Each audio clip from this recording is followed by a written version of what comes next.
Pour le débrief du jour, je suis avec Pierre Lalanne, journaliste au service Sciences. Bonjour. Bonjour Chloé. Depuis 2 semaines, 2 anti-obésité sont remboursés en France pour certains patients. Le Wegovy de Novo Nordisk et le Mounjaro de Lilly. Entre 1 à 2 millions de patients pourraient être concernés.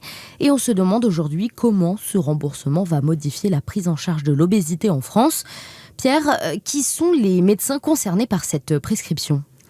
Déjà, il faut bien différencier la prescription dans un cadre remboursé de celle qui n'est pas remboursée, parce qu'on le rappelle, ces médicaments, ils sont vendus en France depuis plus d'1 an et demi sans remboursement, et ça peut être prescrit par des médecins spécialistes, mais aussi par des médecins généralistes, alors que là, l'accès à ces traitements avec remboursement a été conditionné à une petite partie de médecins spécialistes de l'obésité qui soit travaillent dans un établissement de santé avec une spécialité obésité qui peut être un CHU, un établissement de soins médicaux et de réadaptation avec une spécialité ou un centre spécialisé de l'obésité, un CSO, soit un endocrinologue qui travaille en lien avec un CSO. Pourquoi ce cloisonnement entre médecins spécialistes et médecins généralistes ?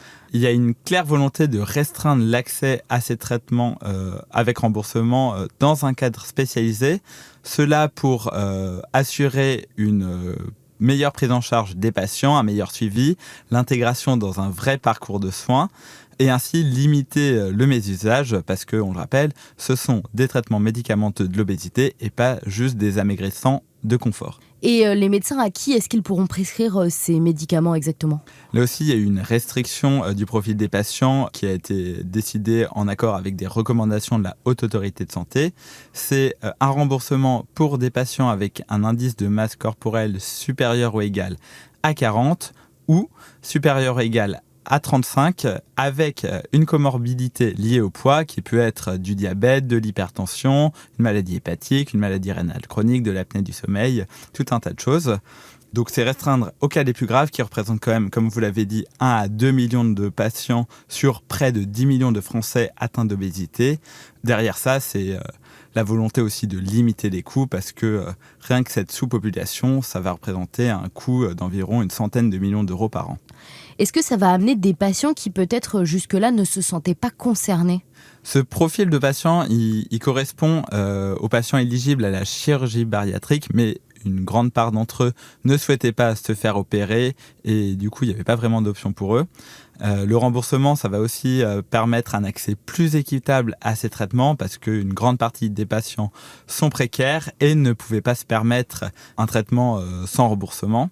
Ça va aussi constituer une motivation pour les patients à rentrer dans un parcours de soins, à faire les consultations de diététique recommandées, le suivi psychologique, l'activité physique, pour ensuite pouvoir accéder à ce traitement qui a démontré son efficacité. Et est-ce qu'on observe déjà un afflux de patients ? Oui, d'après les CSO que j'ai pu interroger, entre l'annonce du remboursement et le remboursement effectif, ils ont eu plusieurs centaines d'appels de nouveaux patients souhaitant entrer dans un parcours, être pris en charge par le CSO, et plusieurs centaines, ça correspond pour beaucoup de CSO à ce qu'ils peuvent avoir sur une année entière. Il y a donc un engouement très fort et les médecins que j'ai pu interroger m'ont dit que l'été allait être difficile. Et comment gérer cet afflux ? Déjà, ce sont des centres spécialisés de l'obésité, donc il y a beaucoup de choses qui sont déjà mises en place. Il y a des parcours très bien structurés, une capacité à mettre en place le traitement et le suivi en accord avec les recommandations de bonnes pratiques. Mais il y a un clair manque de moyens pour gérer ce nouvel afflux de patients, un manque de temps médical et paramédical. Au CSO de Marseille, par exemple, il va donc y avoir une priorisation de certains patients. D'abord, un accès rapide pour les patients déjà connus du service qui sont déjà dans un parcours de soins. Et ensuite, une priorisation des nouveaux patients selon la gravité et les comorbidités. À moyen terme, il y a un espoir d'élargissement du profil des prescripteurs pour que de nouveaux médecins, également spécialistes de l'obésité, mais qui ne rentrent pas dans le cadre actuel, puissent prescrire ces traitements avec remboursement. Merci beaucoup, Pierre. Toutes ces informations sont à retrouver sur le fil APM News. À demain pour un nouvel épisode.